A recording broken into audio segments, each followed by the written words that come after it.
Alright, let's address the obvious. Yeah, the spoon is small. Go ahead, make the joke, everyone does.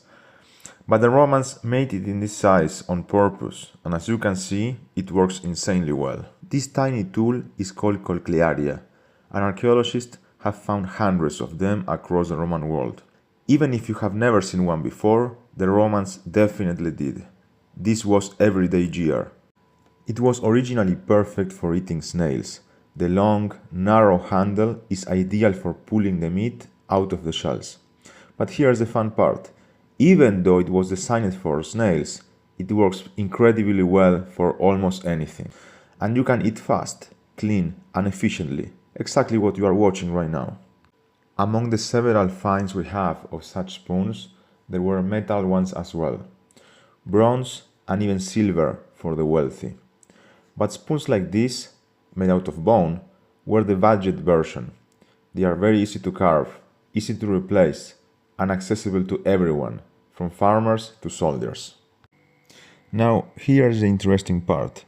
The average Roman soldier probably wasn't eating snails at all, and their meat portions were rather small, often salted or dried, and rarely fresh, which means it usually ended up in stews.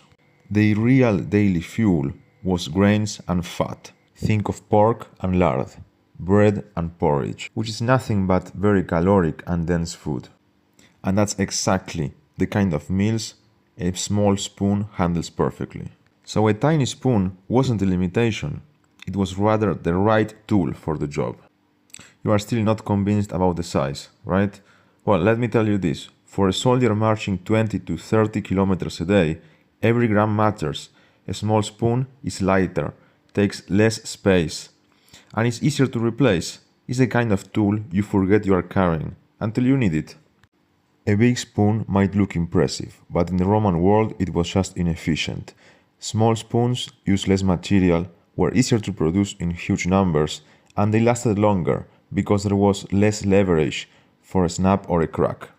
Also, when working bone, you are often working with smaller irregular sections. So yeah, the Roman spoons were small, not because they didn't know better, but because they optimized everything. And when you actually use one, you understand this little design.